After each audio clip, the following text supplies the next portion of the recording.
Arcade Heroes.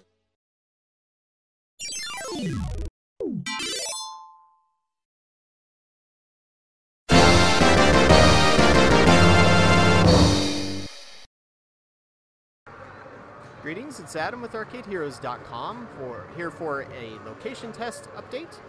And one disclaimer that I need to throw out there before we get started is that given that this is a location test, which is the equivalent of a beta test in the arcade world, anything that is shown here, mentioned here, could change.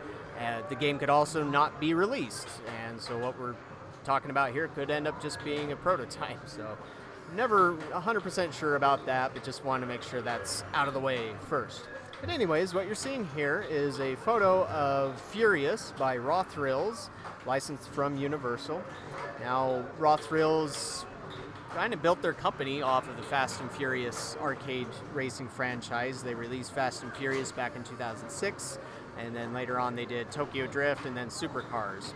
And so this would be the fourth entry in the series. Now, obviously, there's always been a lot of similarities between the Fast and Furious franchise and the Cruisin' franchise. Raw Thrills, of course, is headed up by Eugene Jarvis, who was the producer on the original Cruisin', well, all in all, 4 Cruisin' games. So, no surprises there.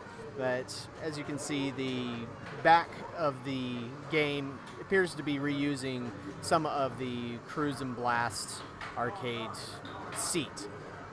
But what we're going to show you today gives us a little bit more information than that one single picture could give us. So first off, let's look at the marquee.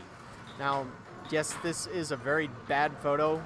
This also came from Jay Debbie, who found this on Instagram, although I believe this part of the photo was showing the game from a different photo, and he cut this out and had to blow it up, and so that's why the quality is so poor. But we do see from this that, at least currently, the game appears to use a single marquee for both of the units, and something like kind of like the Time Crisis games did, and like Outrun 2 also did that with the twin model, and some other arcade games have done that before.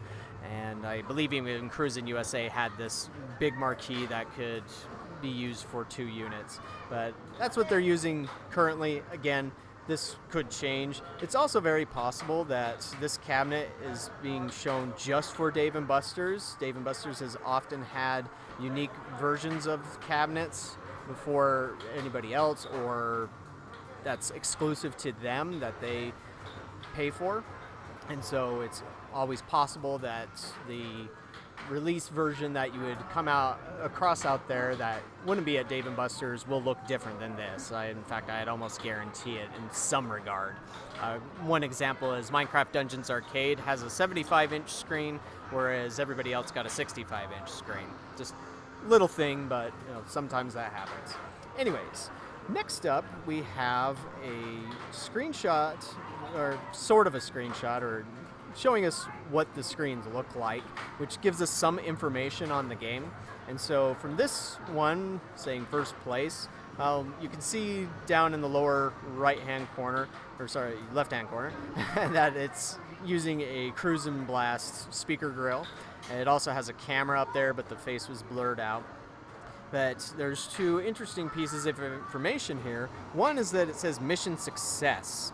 Now, what a mission is, don't know. Maybe it's a variation of an achievement, or maybe something else where in this game you're going to have missions. And I don't recall anything like that existing in previous Cruisin' or Fast and Furious games. And I've owned Tokyo Drift and Supercars, and so yeah, it didn't have anything like that. So if that stays in the game, could be interesting seeing how that's used exactly. And then, of course, you have reward money.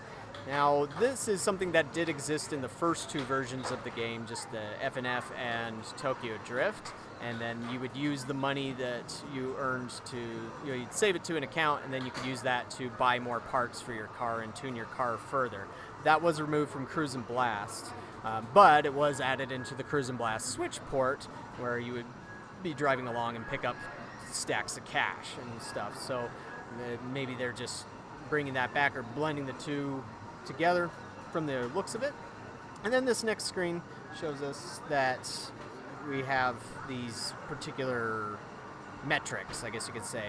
How many races you've won, how long you've spent drifting, how many takedowns you have, and the power-ups. Now, takedowns, I don't recall this existing in previous versions. While you could take somebody down, it wasn't tracked.